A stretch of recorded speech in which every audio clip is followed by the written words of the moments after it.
I recognized his name instantly on the applicant list, Daniel Mercer.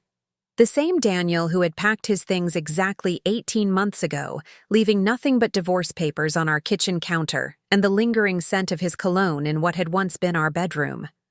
"Is this some kind of joke?" I asked, turning my monitor toward Javier, my chief operations officer. Javier leaned forward, adjusting his glasses. "Marcus from HR flagged it this morning. I assumed you'd want to handle it personally." The resume was immaculate. Harvard Business School, executive positions at 2 Fortune 500 companies, glowing recommendations. What it conveniently omitted was that his most recent position had imploded spectacularly when his company's board discovered he'd misappropriated development funds for personal investments. I knew this because I'd made it my business to follow Daniel's career trajectory since our divorce. Knowledge was power, especially when it concerned someone who had once shattered your world. Before we jump back in, tell us where you're tuning in from, and if this story touches you, make sure you're subscribed, because tomorrow I've saved something extra special for you. "Schedule an interview," I said, leaning back in my chair. "Tomorrow, 3 p.m., Javier's." Eyebrows shot up. "You're actually considering him?" I smiled, tracing the edge of my desk with one fingernail. "I'm considering many things, Javier. The interview is just the beginning."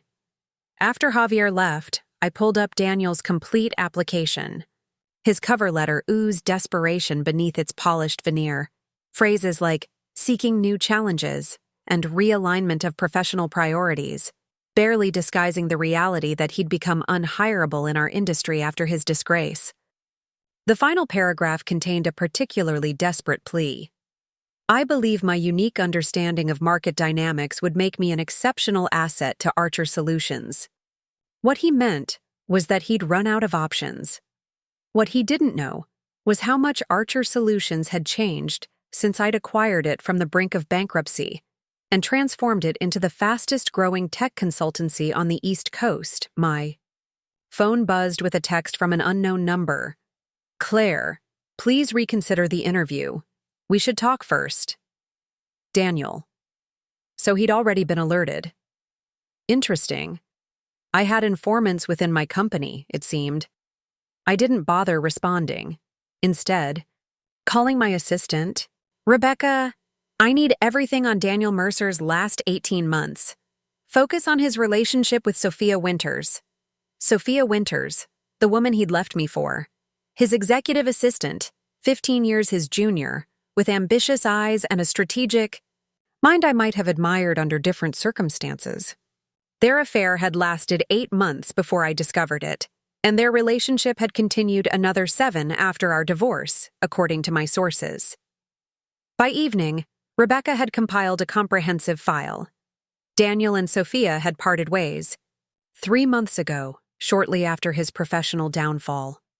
She'd promptly accepted a position at a competing firm, taking with her client relationships Daniel had cultivated over years.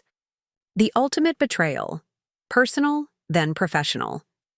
There was poetic justice there, though I took no pleasure in it. Well, perhaps a little.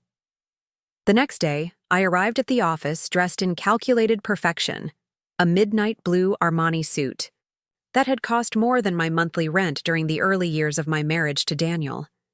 Success was its own revenge, but proper styling certainly enhanced the effect.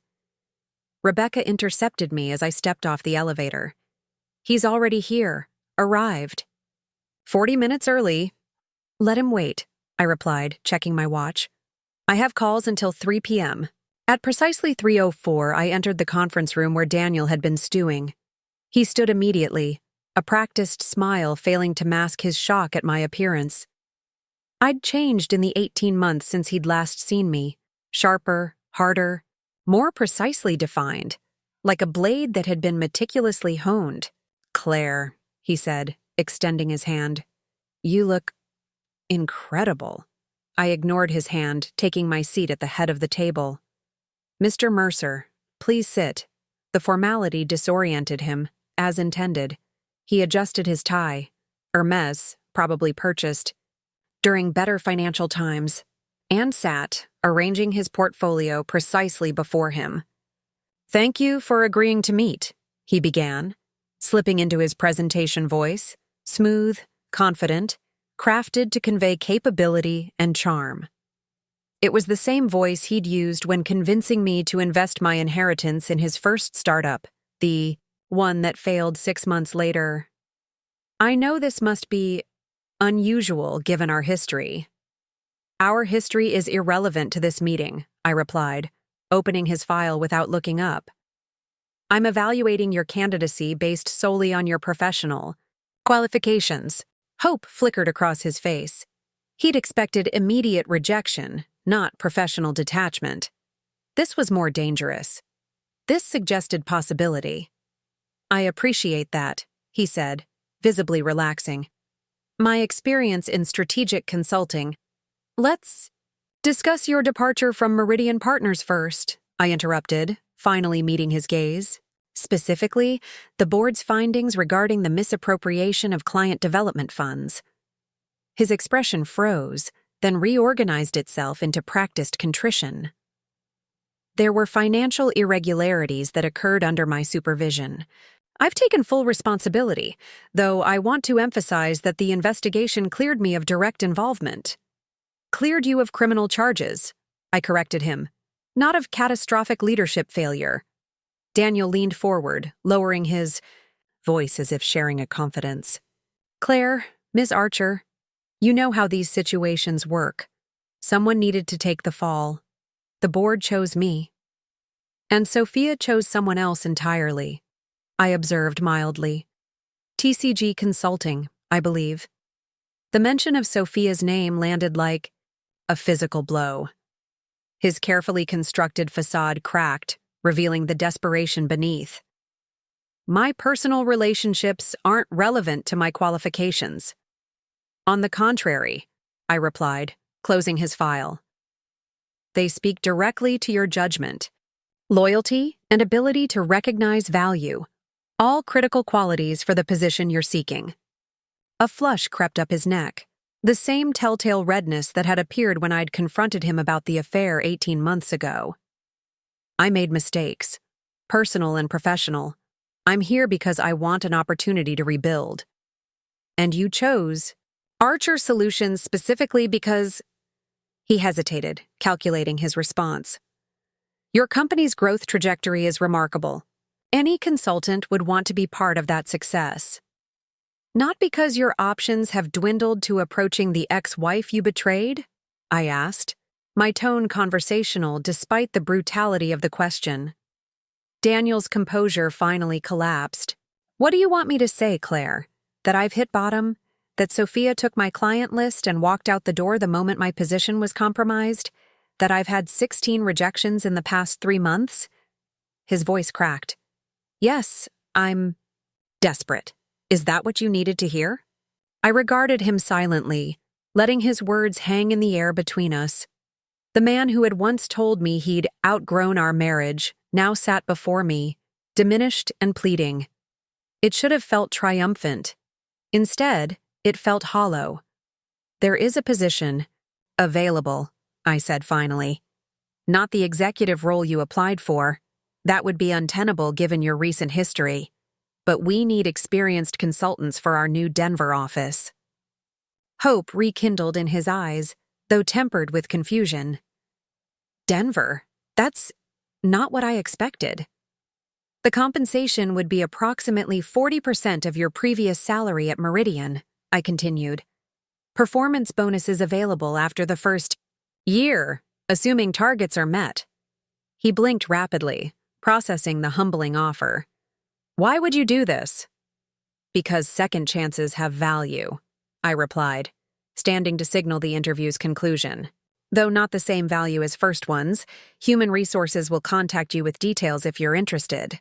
Daniel stood, struggling to process this unexpected turn. "I don't understand."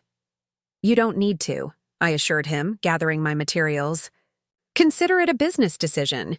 Your experience has value to Archer Solutions, despite your considerable baggage." As I moved toward the door, Daniel called after me. "Claire, thank you. I know this can't be easy. I turned back, studying the man I'd once built my life around. 3 years ago, you told me I lacked the killer instinct required for true success. That I was too concerned with people rather than profit margins. He flinched at his own words being quoted back to him.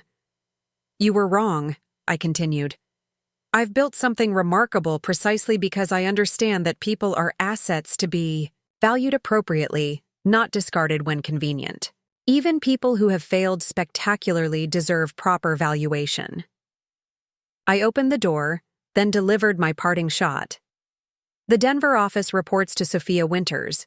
We acquired TCG Consulting last month. She starts as regional director next week. The blood drained from his face as the full implication hit him. To accept the position meant placing himself directly under Sophia's authority, the woman who had participated in his betrayal, then executed her own when opportunity arose. You can't, he stammered. It's simply business, Daniel. I replied with the same dismissive tone he'd once used when explaining why our marriage couldn't be salvaged. Nothing personal.